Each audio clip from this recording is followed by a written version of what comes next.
Let's go. Hey guys, welcome to the Hippie Show. I'm one of your hosts, Cassidy Bowker. And I am another one of your hosts, Beau Bowker. And I am Jeffrey J. Yeah, welcome to the Hippie Dippy Show. Yeah. What? My cheeks hurt from laughing so much already. I just started. I know, but we started like 5 times. It's true. Plus, you were doing your awesome mime routine that you just created. If you're watching the video. What, this whole thing? I think. That's okay. It doesn't matter. We're working on it. We're working on it, you guys. It's going to be perfect real soon. I hope TikTok doesn't get banned because we're about to join it. That will be the one thing that makes you go viral on TikTok. Check out these millennial parents. I can't figure out the tongue. Oh, man. You guys, today, try to wrap your puny brains. I'm just kidding. I'm just kidding. Try to wrap your minds around this. Becoming nobody. Ooh. What the hell does that even mean? Like just give up. Like, just give up. No, don't give up. No, that's not what it is. So basically, to put a finer point on it, I would call it, it's this idea that's been coming up for me lately, and then Cass has been talking about it, and then we were talking to Jeff about it, and he's like, yeah, I'm kind of going through something like that right now too, which is this idea of shedding the layers of your identity. Whoa. All the stuff that you've attached to, your story, your narrative that you / your ego has built, and what those around you have built with you and for you. And shedding all that to get down to the pureness of what the hell you are. Yeah. Why did this? Oh, see? Oh, man. It's no. our video here. We put it away. Oh no. Well, it's because you weren't she didn't accept that. She's like, that's not my role right now. That's right. What made you two, or whoever it was who originally came up with this topic, why were you looking into it? Because of the Baba. Baba Ram. Like Baba T. Like Baba Duke. Baba Duke. Oh, Baba T. That's funny. What's Baba Duke? Mm-hmm. Baba Duke is a horror movie. Oh. Yeah. And Baba T is Boba T. Yeah. Oh. Yeah. Baba T is also a transgender pioneer. T for testosterone. I don't know. Chief of testosterone. No, T for testosterone. The chief of testosterone. So, anywho, you guys. Yeah, Baba Ram Dass. So, if you guys aren't familiar with Ram Dass, he's dead. It's too late. He just passed away in December, but he's famous for the book and that fun little phrase "Be Here Now." He popularized it, and yeah, he's like a guru, I'd say. Like, I don't know that he would call himself a guru. Spiritual teacher, and yeah. He was a psychologist, and Yes. he was a professor, and in what, like 60s and such. Yeah. He ended up linking up with Timothy Leary, and Timothy Leary, he has a couple of books out too, and he was very famous for the sort of in the development of the counterculture and like drug experimentation and LSD mostly, and just sort of mind-bending things. And it was all done like, but it was sort of in academia. Like I think it was done at Berkeley and all that sort of stuff. And there was a lot of experimentation with drugs and hallucinogens and what they do to your mind, and spirituality and consciousness. Like their whole point was exploring consciousness and getting to that other level. Like, and so, you know, Ram Dass talks about in his earlier episodes, you can hear them on his podcast, Here and Now.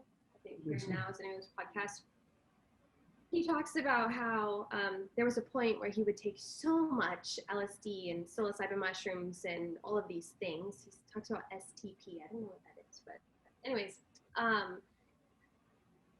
and he just was hoping that he would be able to stay there. Like, if I take so much, can I just stay in this place, this other part of my consciousness, like of my brain or this experience that I'm not able to access when I'm totally sober? Can I just like stay there? And he couldn't ever just stay there. Yeah. So he went, you know, exploring other outlets, like other ways to do that. And so he ended up, you know, finding himself in India and learning about yoga, and not just yoga as we know it today, right? The physical practice, that is just such a small thread of what it really truly is. And the yogic way of life and philosophy and is really the science of the mind. And so it's understanding that in the mind, we have, you know, this is what you'll find in the Yoga Sutras of Patanjali. So this like explains it all. I mean, book references. Can we link them? That'd be kind of helpful. Anyways, so we're kind of giving you a lot of information real quick. They talk about how, right, in our mind space, there are three things here, and what we're trying to do is still or silence or control the fluctuations of the mind stuff. So our mind is always, you know, woo, buzzing. And there are three aspects of that mind stuff. To sort of generalize and sum it all up here is the ego, right? The ego as we know it. Also, the decision maker, or that part of your brain that discerns. And then also desire. So your desires, right? And so in his journey, you know, to seek out these great spiritual teachers, all of these people that have it figured out, like he wanted to meet them all, and at one point in his journey, he finally found one and met one. He wanted to have that aha moment of like, all of my searching, all of my sort of my thoughts, like I have these thoughts that there's something else that exists beyond this body. I have like these concepts that I'm formulating based on the drug experiences, based on, you know, conversations about spirituality, based on pulling threads from different things like Buddhism, for example. And so when he finally met that teacher, the teacher ended up making a statement to him, telling him something that he had not shared with anybody. He had not shared at that point. And it was in that reference that the teacher made that Ram Dass had this like moment of connectivity and seeing. The teacher sort of psychically or intuitively picked up on something that Ram Dass hadn't told other people. So that was his signal that, oh, this is the guy that I've been searching for. Right. So in that experience, you know, I think he needed, like, his humanity needed some sense of reassurance. Yeah, something like that. Yeah, he was looking for confirmation. To confirm that he was on the right path, or that all of these thoughts were legitimate. And so, anyways, then he goes on his spiritual journey and awakening path, and decides, you know, to come back home and talk about it all and share this entire experience.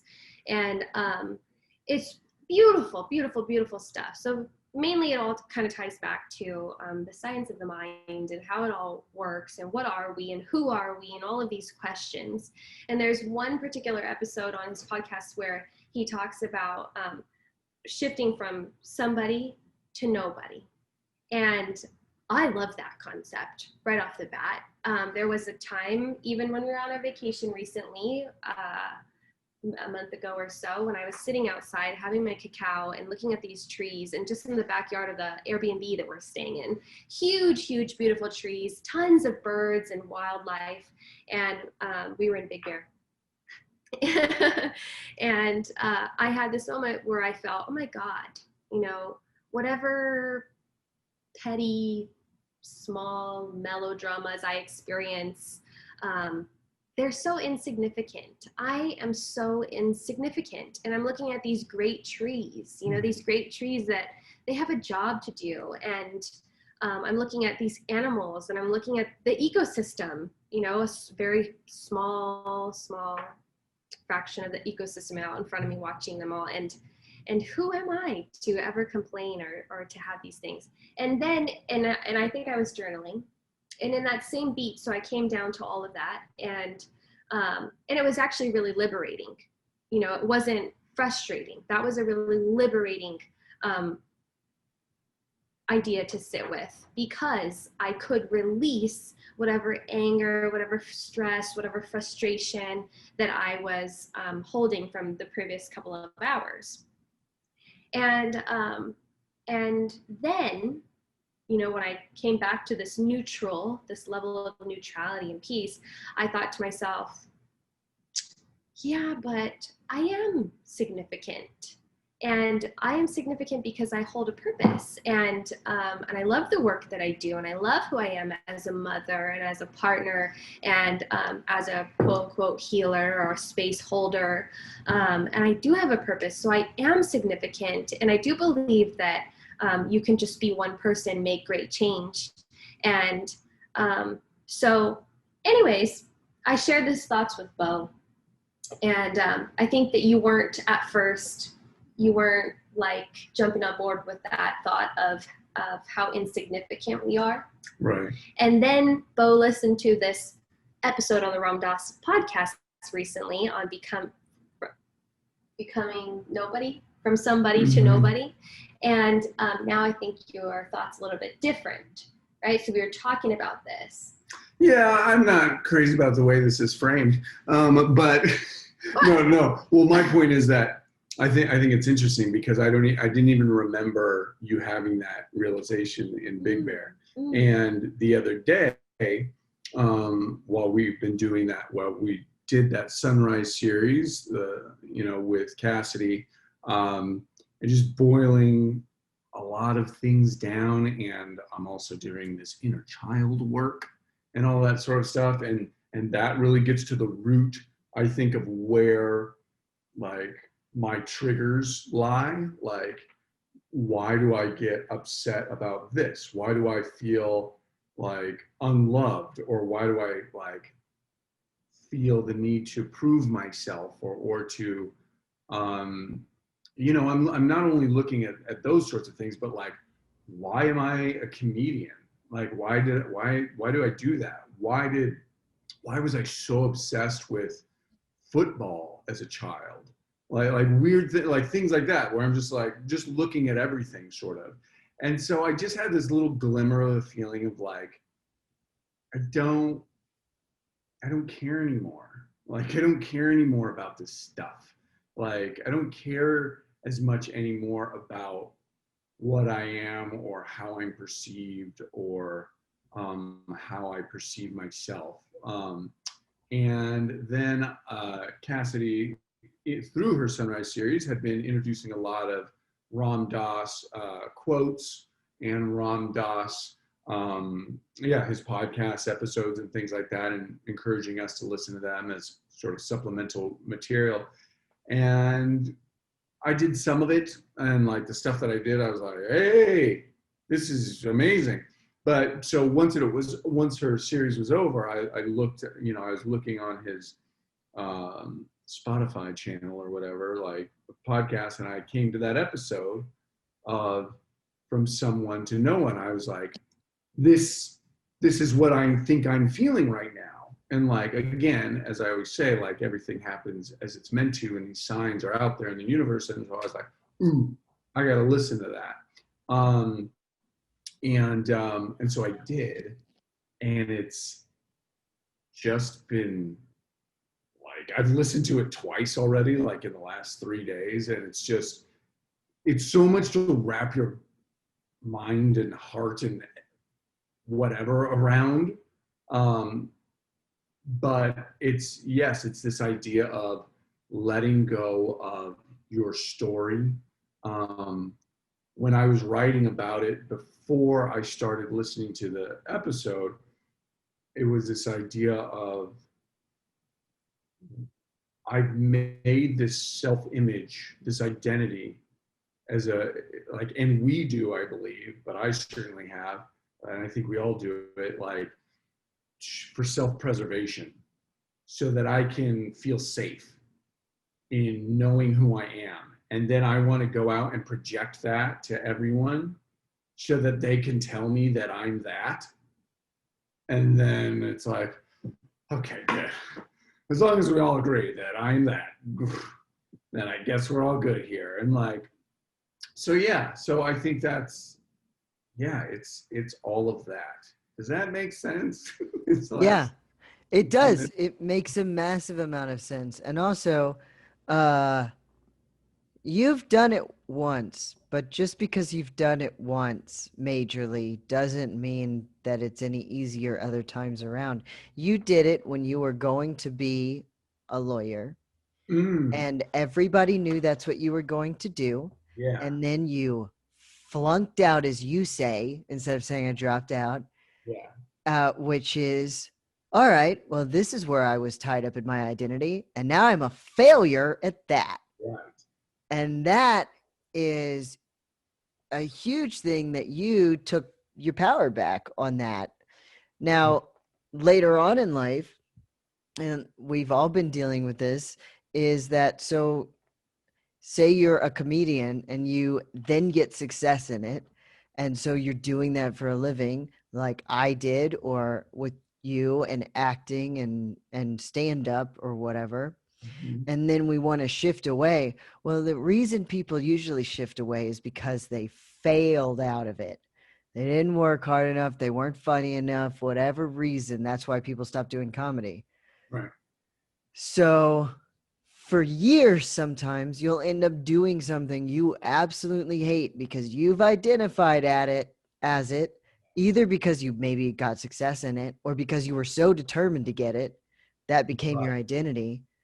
Right. Then you're so terrified to shift away, you continue to do something that doesn't serve you, or that might downright make you miserable or unhealthy, because we change, we evolve. Right. And these identities have stuck. Yeah. And it's so toxic, even when it was once an amazing thing. Yes. And creative. And for you, your power was that you started doing comedy and all these things came out of it. Well, then eventually, wasn't the thing that fulfilled you anymore. Right. Does that make sense? Yeah, totally. No, and again, just as I've said the last couple of weeks, where it's like talking about this stuff in this circle, it brings new light to things too, you know. And it's amazing that you say that about, like, when I was going to be a lawyer and going to be married, not to you, and both of those things blew up, and it was, most people I think would have been like, oh my God, and like gone into a depression or freaked out or whatever. Yeah, like totally. And I felt so free. Like you're talking about, I kind of took my power back, where it was like everything's open, and like it doesn't have to be any of this. And it's amazing because I've identified that lately, since COVID started, I'm back where I was back then, in that the world feels oddly wide open to me. Yep. Like, my world does. My view of my world and my possibilities is wide open. And like, so after I failed out of law school, not that I want to make it all about that sort of scenario, but when I did, I just started writing all day. I wrote comedy all day. Um, I was like smoking pot and sort of like experimenting and like things like that. And like I painted a mural on my wall, and like just this mural. I'm not good And at art. also, weren't you not? Yeah, I remember you saying like, "I'm not good," but Oh. how beautiful and freeing. I do that too. I have terrible art on my walls that I'll take it down one day whenever. I have 3 very bad paintings that I I love that. that I just did one day. But yeah, and again, the freedom of that. Yeah, I made this huge mural just in gaudy colors, weird things. It was like a tree that was a lamp, and then it was like this giant wave and this mosquito with butterfly wings, and it was this like man made out of stars, and like it was all insane and like made no sense, and everybody was like, what are you doing? And like I remember my friend just dropped by my house one day, and like it was 2:30 in the afternoon, and I was in my room on the floor making a collage. And like as a 24-year-old man. And he's like, and this guy like had graduated a year after me, like in college, and was like an engineer, right? Yeah, He's like, what are you doing? yeah. Like, but like concerned. Yeah, you look like you were having a mental break for sure. Yeah. Oh yeah. And like everybody thought I was like becoming a huge loser. And so those thoughts popped in of like, oh fuck, am I becoming a huge loser? And then I was like, no, I know I'm doing what I'm meant to do. And I was like I was watching Who the Bleep Do or What the Bleep Do We Know at the time. Like I watched it every night. It was like going to church. And I was just expanding everything, and like Yeah. and I was like, I know that I'm doing what I'm meant to be doing. I don't know how or why or when it's going to go anywhere, but this is what I need to be doing, and it's okay. And it was odd because I was pushing away the voices enough, like, and maybe reality enough to give myself the space to keep doing this. And thank God my mom believed in me. And she didn't know about all the pot smoking, but she believed in me. Like she knew that I was meant to be doing creative things, and appreciated the sort of spirit and mind expanding stuff that I was doing. And but everybody was building this narrative of like, oh, Beau's gone off the deep end. Like I would hear it and I would feel it, and then like when people were around, and then like and the way people would talk to me, and like and it was just, it felt weird. And then I got like a couple years I got later I got a job writing a pilot for Comedy Central, and now that was the narrative. Yeah. Oh shit, Beau's doing it. Beau's successful. Beau's working for Comedy Central, which wasn't technically true, but whatever. Yeah. And like, and I was writing this pilot, and I did it. I was making it. I was doing it. And so back to the point is that became such a boon for me, and it buoyed me. And I was like, oh, this is what I am. Let me be this. This is what it was all for. And boom. And so I attached to that. Like, and so, oh, people were so proud of me and loved this for me and were so impressed by me. And I was like, oh, give me more of this. I've been spending 3 years looked at like a crazy, glue sniffing lunatic. Yeah. And now I'm doing this. And so I think I became attached to that image. And so I think I've just gone from image to image of what other people would love me for, what other people, trying to be what other people admired. And I'm done. Yeah. And I'm proud of you too, because it was helpful to me for sure whenever you shared that with me, because I had been feeling that for a very long time. And also, I just want to say too, I don't mean to exclude Cassidy from this whatsoever. And I'm sure this isn't true, but Cassidy just feels like she just does it. She's just like, oh, I'm not a nurse anymore. Yeah, I do this now. And it just feels like you just do it without fear, or that's because I'm not close enough to you. But that's what it feels like, because it's like you go to school and you did the same thing. And now you have this amazing career doing what you do. And I'm like, to me, it was like, oh, yeah, you just decided not to be a nurse anymore. And now this is what you do. And I never thought twice about it. I remember one time thinking like, she should do something else. That's cool. Trust me, Jeff, everybody forgets I'm a nurse. It drives me crazy when people are like, oh no, I hope that we can figure out what's wrong with, Jack's boo-boo. Oh no, does anyone have, what could we do for that? It's And our I'm daughter that she's talking about. Hello, people. I studied wound care. I know how to I can put a Band-Aid on a person. We don't need to go to the doctor. What's going on? Well, maybe it's because you always kiss it, and that's not real medicine. But yeah. But anyways, I just wanted to acknowledge that you have done it as well. And it just, you do it with such grace. yeah. It just, to me, came off as flawless, and that I didn't want to not express that you have done it, and done it very successfully as well. And that doesn't mean that any of us are not going to end up doing something completely different.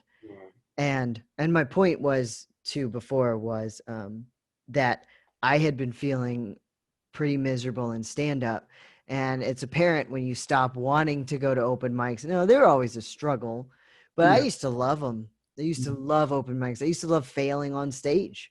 I genuinely enjoyed it because it made me uncomfortable. that's crazy. I mean, that's good for you, Jeff. That's huge. I don't know. I couldn't do that. I didn't always enjoy. Yeah. Yeah. I do not like that.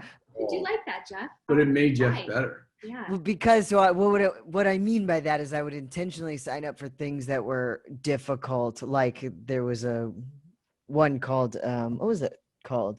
Set list. That was it. You used to always do set list, and they would give you 3 topics, and you had to write 3 jokes, long jokes, and act like you'd been telling them for years. And you would typically fail either all 3 to 2 out of 3. And I remember like getting up and being willing to fail, and every time I would come out with something stronger, better, etc. Amazing. If I could have our kids have one quality, it'd be that being unafraid of failing, willing to fail, and trying regardless. Because that is something that held me back in my life. Because again, and I'm sure this is going back to self-image one way or the other, is me holding back from trying things in my life, like, especially as a child, like because through like my 20s, because I didn't want to fail, because I didn't want to feel that, and I didn't want to look like that. Yeah, and it's important to know, like, just try something and see if you like it, and even if you suck at it, if you try at something long enough, you will get. Somebody shared this with me, and that was, if you work at something long enough, you can do something enough to figure out a way to make a living doing it. And this was the most amazing thing ever, because the point was, I don't remember who told it to me, but I have held on to that forever. You may not be famous. You may not make a lot of money. You may not be rich. You may not be this. You may not be that. But if you work hard enough at something, you can make enough to just pay your rent and do that for a living. And that's how I ended up doing stand-up. Nobody knows who the shit I am. It doesn't matter though. I made my full living doing stand-up comedy on the college circuit because I made that my reality. I don't have a... For Do I? anybody listening, like, that is so rare that a comic, I mean, for guys like Jeff and myself, like, when you're at our level, like, we know plenty of famous people that are uber successful, and we know the people that do open mics, and we know everybody in between. And like, you look at any stand-up comic that you've never met on Facebook, and you've got 115 mutual friends because you're all in this little weird subculture together, and so few of them make a living doing this. Like, and so if you can do that, and I would say for any profession, if you can make a living doing it, like, you're successful, you know, like, yeah. And it just means that you can pay whatever it is, your $1,500 in rent for your Right. 1-bedroom in Los Angeles. Sorry, that's a studio. Yeah. $1,500 a month for your studio in Los Angeles, or whatever the heck it is that you're living at. I've upgraded to a full 1-bedroom, so not bragging. But so anyways, my point is that if you work hard enough at something and you really want it, please don't stop doing it, because you can always make a living doing it. If you make seashell necklaces and you really want to do that for your whole living, it's not dumb. Keep doing it. Go sell them on the street. You will make enough to live eventually. And there's just a way to do it. Doesn't matter how dumb you think it is. Do it. Yeah. Yeah. So, yeah, go ahead.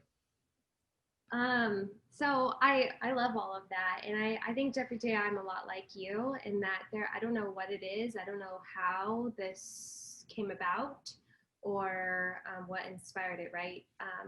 And that's, I've always just had that like voice inside of me, or a will, that was like stronger than my ego, when my ego would try to hold me back. And being an only child, I just feel like I was very shy a lot, but even though I was always internally so shy, I would force myself to go outside. I would force myself to join the karate or the dance or the soccer team or whatever, anything. I would force myself to do it. I didn't want to do it.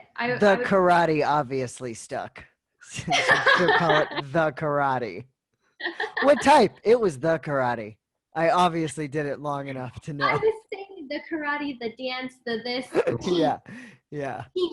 Okay. Anyways, so yeah, and even in doing these shows, right? There was something inside of me that was, stronger than whatever was telling me that, oh no, you can't do that. Oh no, I'm too anxious for that. No, I'm not going to be good at it. I can't even keep my thoughts in order.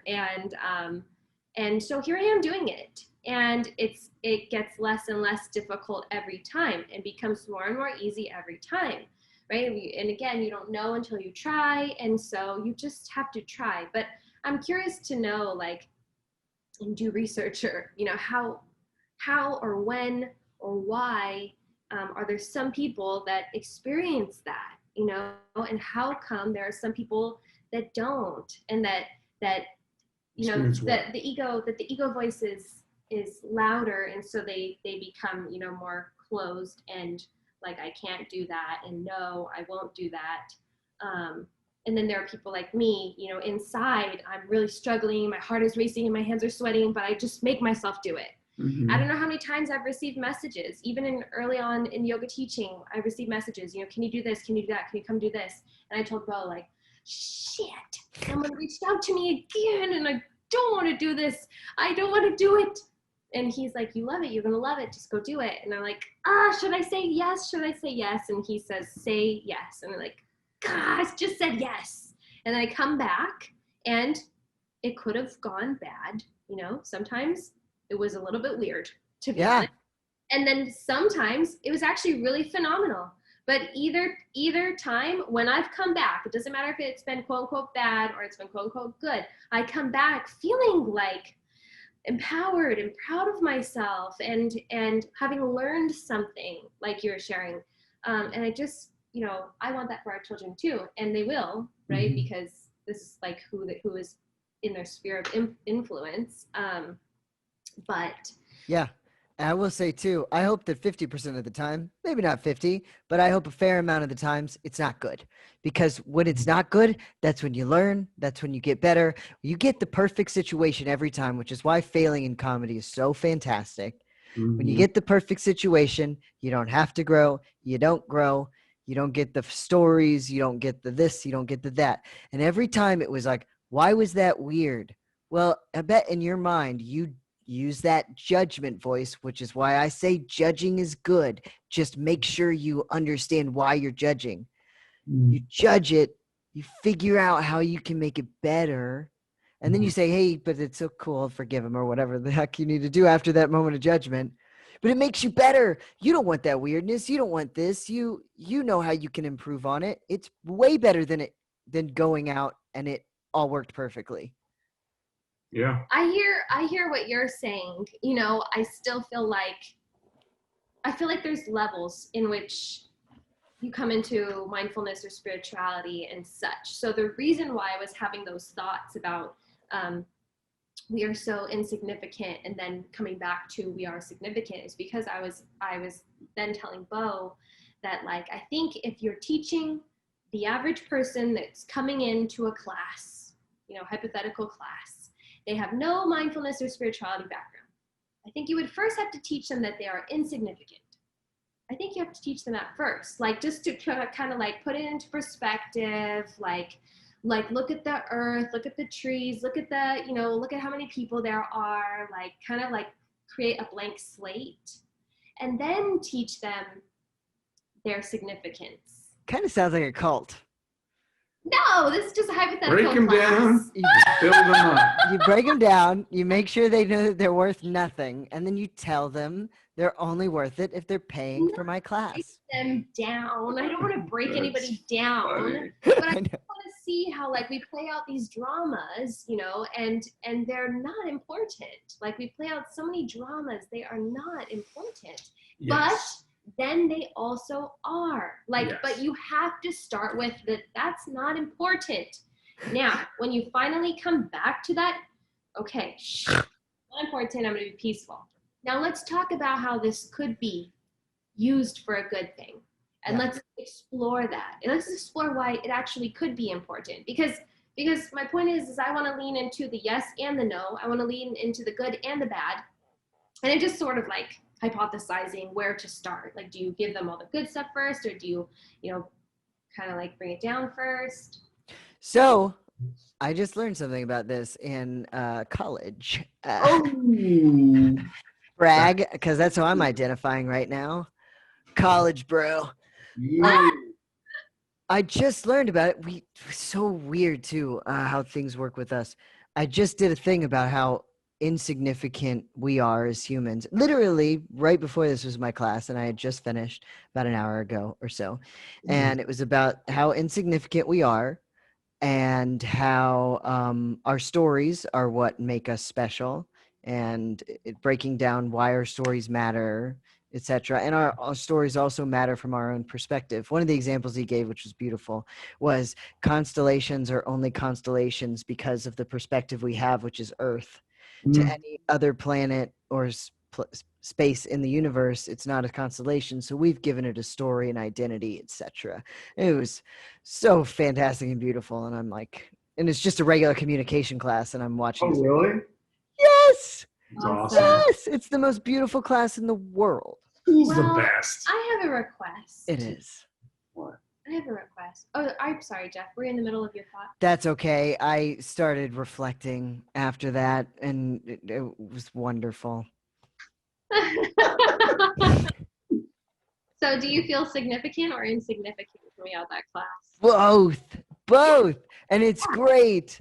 And Yeah. that was the thing that was so wonderful about this thing, and that was my point. Thanks for asking the question. That got me to remember. It was that it's both. We are but a blip, and we are nothing, and we are also only exactly the meaning we give ourselves. And from the perspective we give ourselves. And we are infinite different stories told in whatever way. And I'm just making this up as I go right now.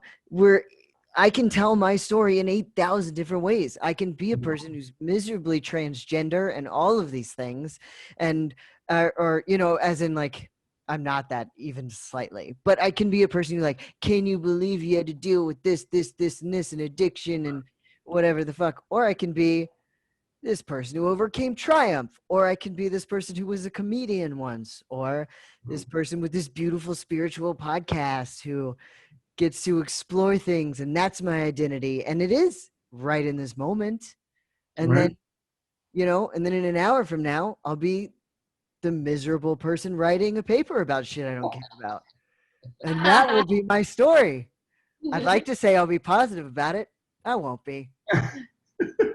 So tying it back to Ram Dass, and what he's talking about is everything that we're saying. That so behind this debate of significance and insignificance is just that we are, right? We just are. Like, and so that's really what it is. And we have these dramas and these triumphs and these experiences and these fights with our partners and like these feelings and these things that trigger us and these joys and all these things. And where he went to himself and what he wants to guide others toward essentially is what's behind all that. Like when you just get to that state of just being, not as an act, but as a state of just being.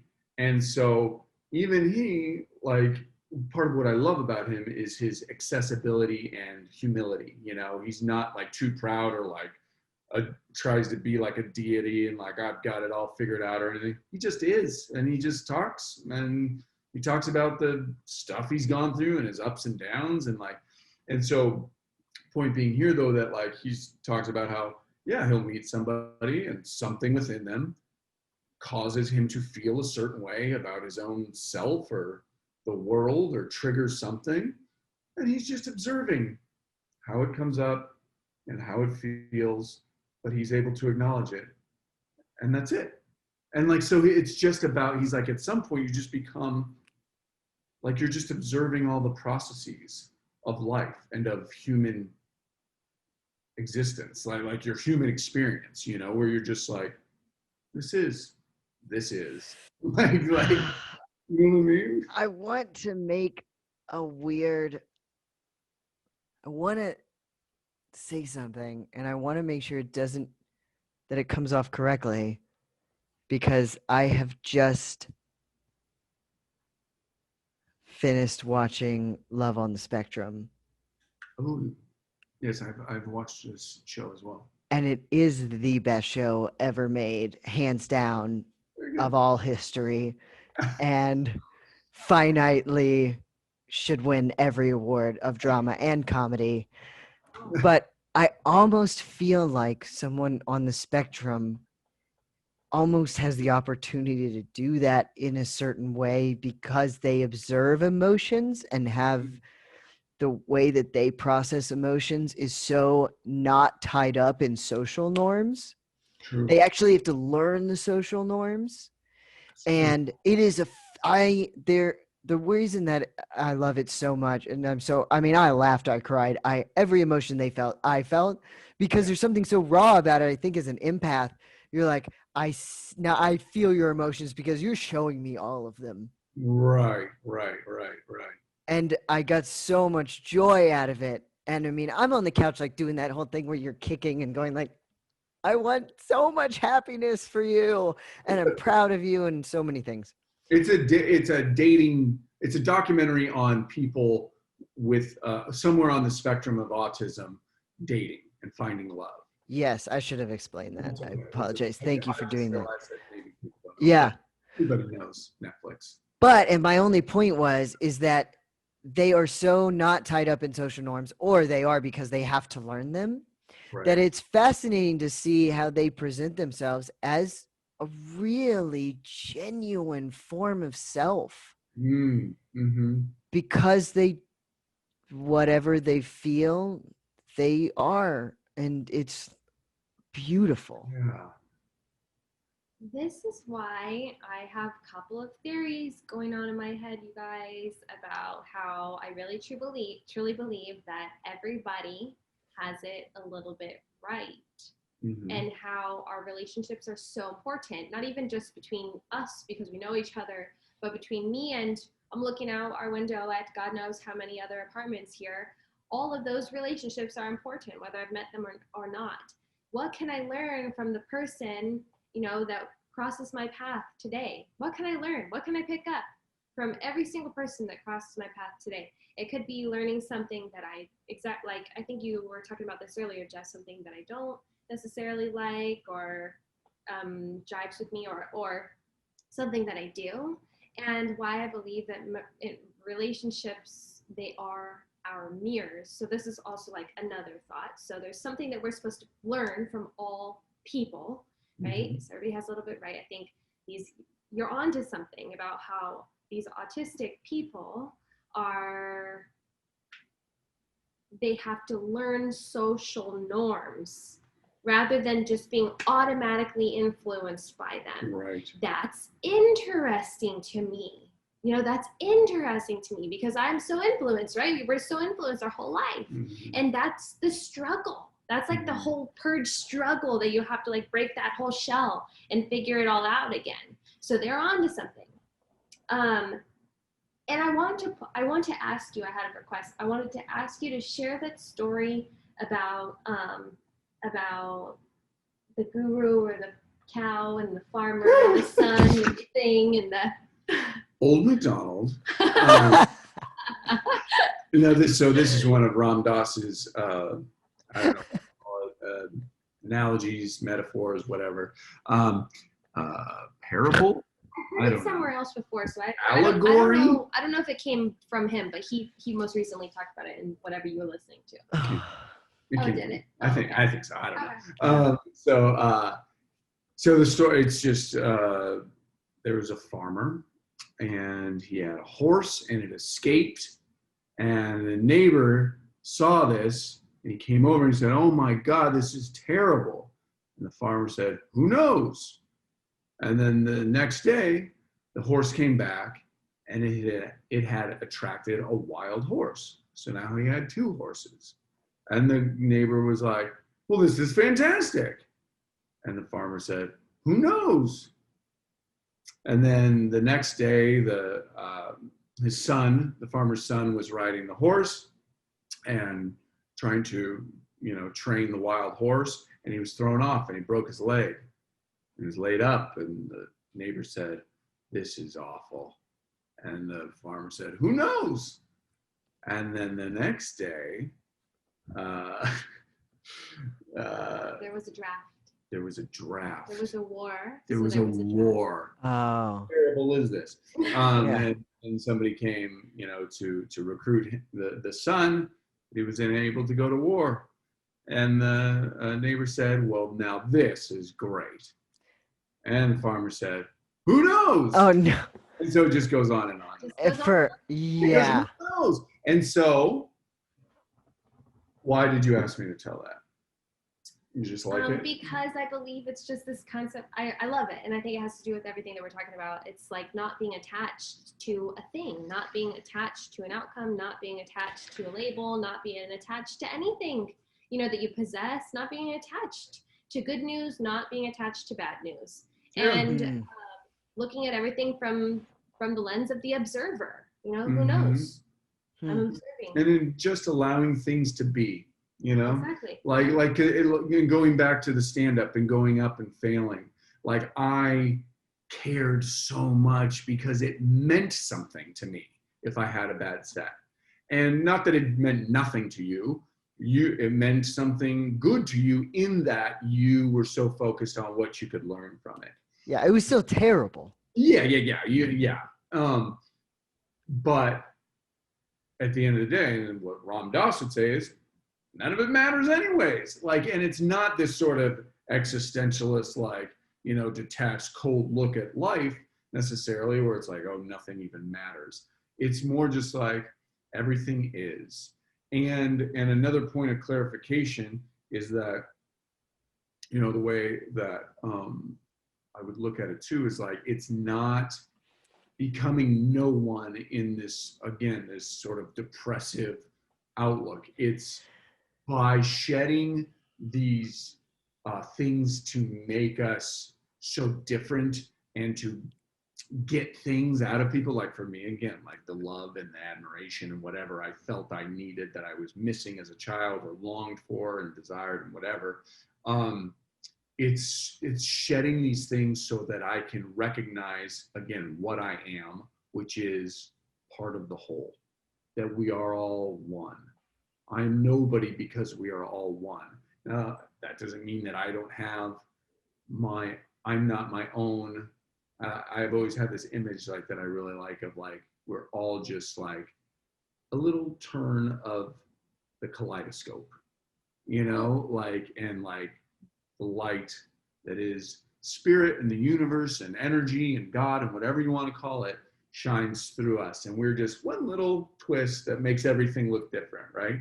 Through us. And so we still have that specialness. And like for me, with my, you know, my desire or want to be considered a good boy by my mom, right? Like a good kid, or to make people laugh through comedy. Like that wasn't all just for ego. It mostly was for the betterment, to help people laugh and feel good and to feel connected to the moment, because that's what we're doing when we're laughing. We're just so present and so clear. And so it's not that these things that those things are still me. I am a good boy, and I am funny, and I love to make people laugh, and it's part of my gift, and it's part of how I serve. But there's always going to be an ego's spin on things, and the more I can let go of that and just be as I am without attachment, as Cassidy pointed out earlier, to what comes of it or what you think of it, well then I'm truly free, you know? Like if I'm not worried about Yeah. And I what love that. And to clarify too, I think you've already further clarified it, is that whole who knows? Uh First of all, I feel like that is a dangerous story in your hands, because it's just open to wherever you want this to go. And if this weren't such a serious podcast at this moment, you could have just run with it wherever you wanted. it's so, But it's like the aristocrats, or oh my god, yeah. but so what I would say is that I love this, and then it doesn't have to be negative. It's more opening your mind to, instead of assigning a specific value to it, you're saying it's all along your journey. And because I tend instead of saying like this is bad, instead of saying like who knows, which got more Jewish as you continued that story. Oh no. Who knows? But I tend to go more, well, how can it be a good thing? And I know that's a more positive way of looking at it, Yeah. but that to me is a big deal. And I don't know if I'd ever be able to be like, well, who knows? It could be whatever. Maybe I'm forcing it into positivity, but I love it. I think that's great, Jeff, and I think that that's healthy and serves you. And that's beautiful, and I love that, and I hope that everybody could see through a lens of positivity, and that takes work, first of all. Now I feel that I'm at a different state. I don't want to say level, because I don't want to like build a hierarchy, right? There's no hierarchy. Right. I just am in this other experience then, I will say, of yeah, I get the positive thing. I get it.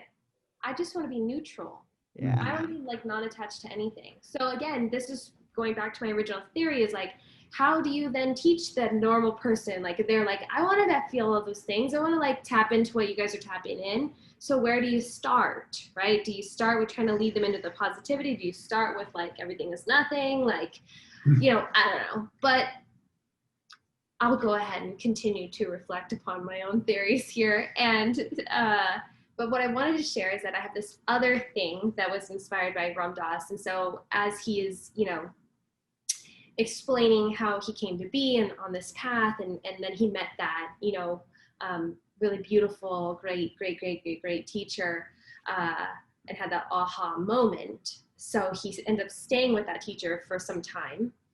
And he had like a question in his mind. This question is about the drugs. Like, are the drugs the key, the tool?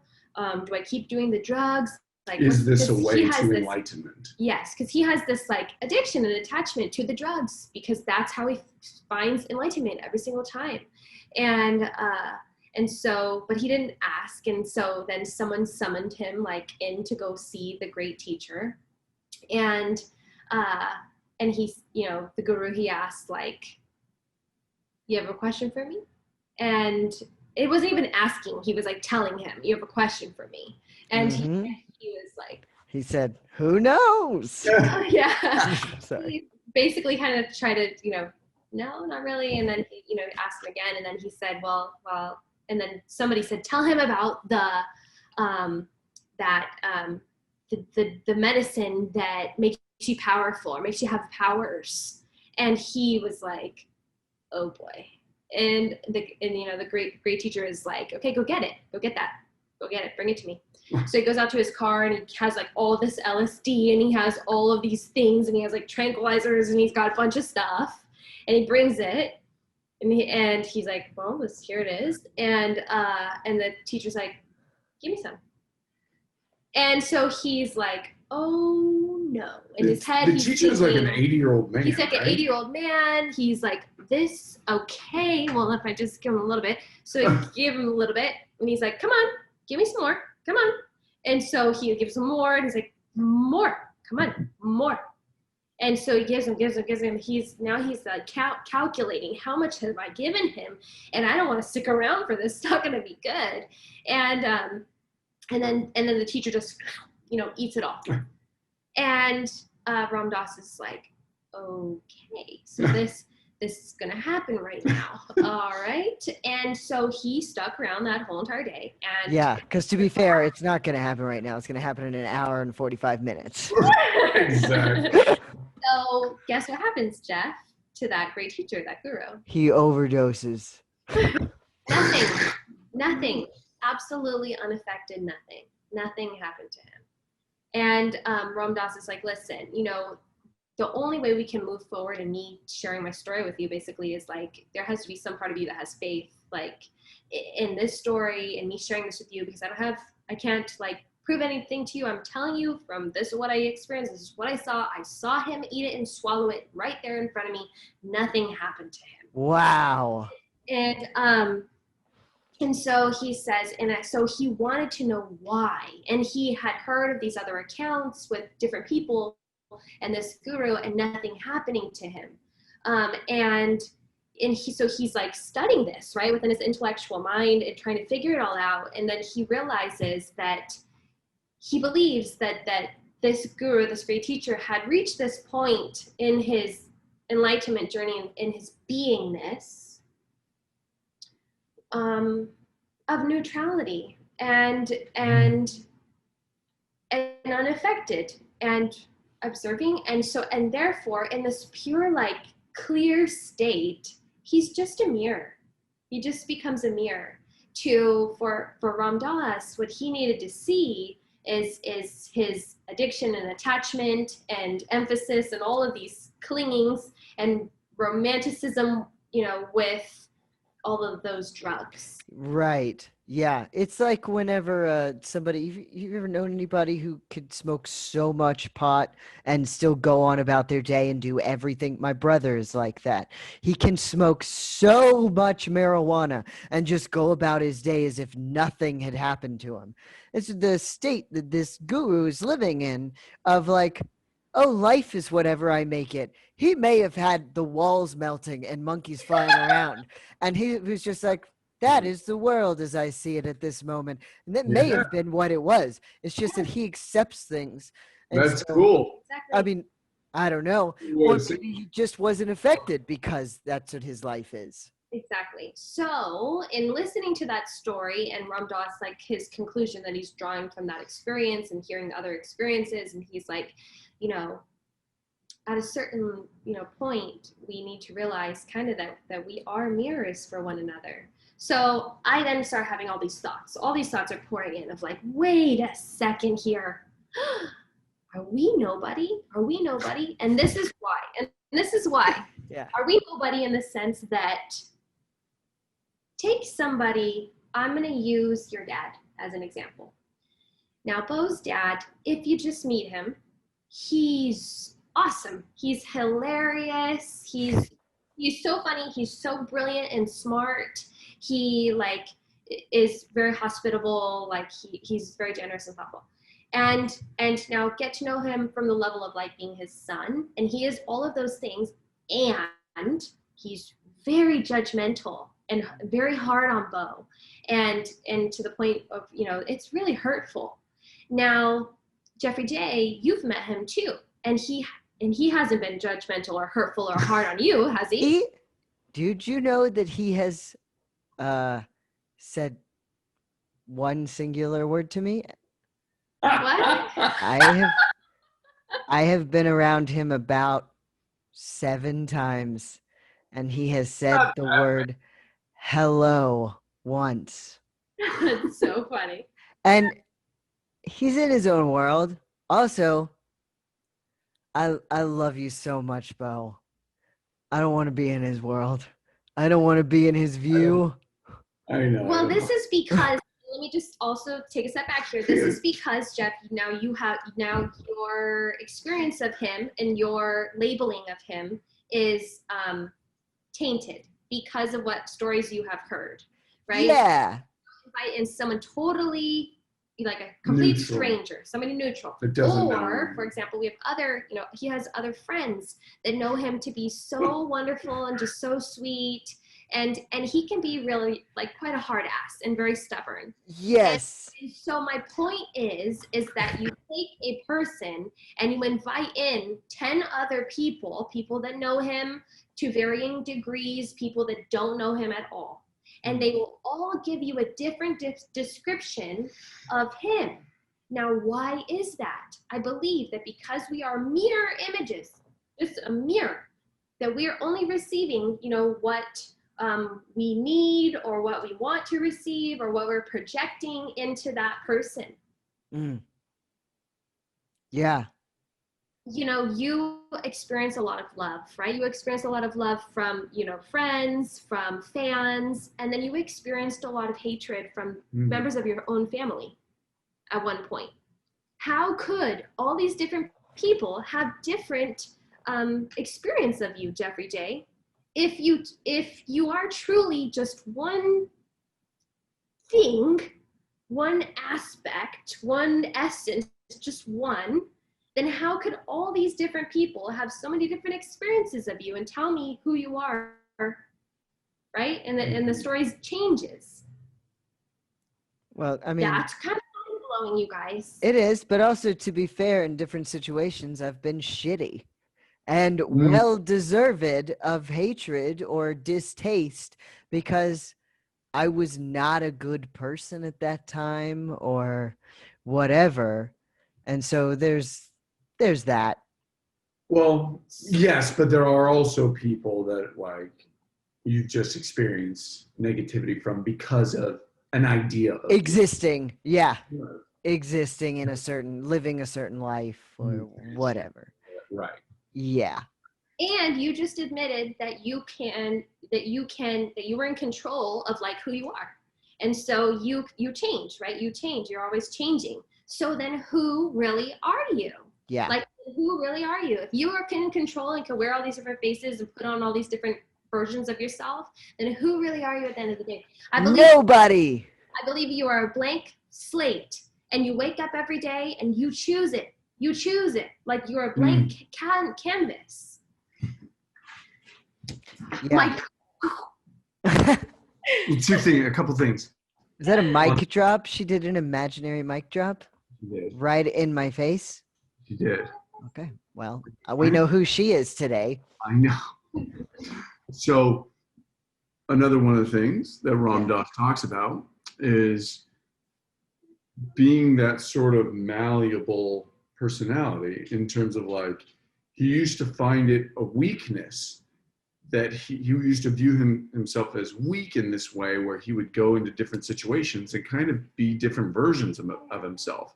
But then he just realized, no, I'm kind of whatever the situation calls for, not by trying to be, but just by being, and everyone's bringing their labels of him or their interpretations of him to him and putting them on him. And he's got different parts of his personality, his expression, and he's very comfortable with that without being affected by it. That's the big thing. You know what I mean? Like, because if I go into this situation, I'm like, because that's what I realized too, God, like, I've wanted people to think a certain way of me, like, not in any way that I've been like some phony baloney, like this, but pardon my French, everyone. Censored on YouTube now. No more commercials. Yeah. But so this idea of like being okay with others bringing their energy and projections onto you, and just recognizing, all right, this is that. I'm fine. I still just am. Like, and I'm not that thing or that way or whatever. Yeah. Or not letting it last. Because I think with a lot of the stuff we talk about, to me, I feel like I can talk about it in a lofty way. And then you got to baby steps you there. You got to baby step it. And the way to do that perhaps is to say like, okay, well, I'm definitely not there to observe it. And I may even at times really, really want to experience it. Right. But being able to step back and say, first of all, don't let that define you or even ruin a day. Right. Even one thing where you get settled into something can ruin a day. Now your role is, I'm this negative person. Right. Yes. So taking all these different facets and all these things and emotions that go along with it and the roles you're playing at that moment. I'm in dad mode. I'm forceful. I mean, I'm in controlling dad mode because I have to make sure people are safe. So I'm this right now. And I'm going, don't do that. Or I'm in love moment or whatever. These all come together to say, this is who we are. Can you experience it and then step back and say, this is a piece of me. This is a piece of me. This is what makes me whole and complete. Yes, totally. Yeah. These are all just aspects of me, but not one thing defines me. And and I do think, something that popped up when, in listening to you talk, where you're like, oh, I was a bad person. Or I wasn't a good person at that time. And so I would counter that or just represent a different way of looking at it, as like, oh no, you were you. You were still this beautiful light being with a cloud over you, you know? And again, okay, that happened, and it's not happening right now. And it's not, and it's not dictating how you are now. I got something for you about this. And then we have to wrap it a little bit. I have another class. Okay, great. So, and I would say that you are a good person, even if you are you were a bad person because you're playing your role perfectly. You're playing out your role perfectly. You're triggering those people in whatever way, and you're triggering yourself in whatever way.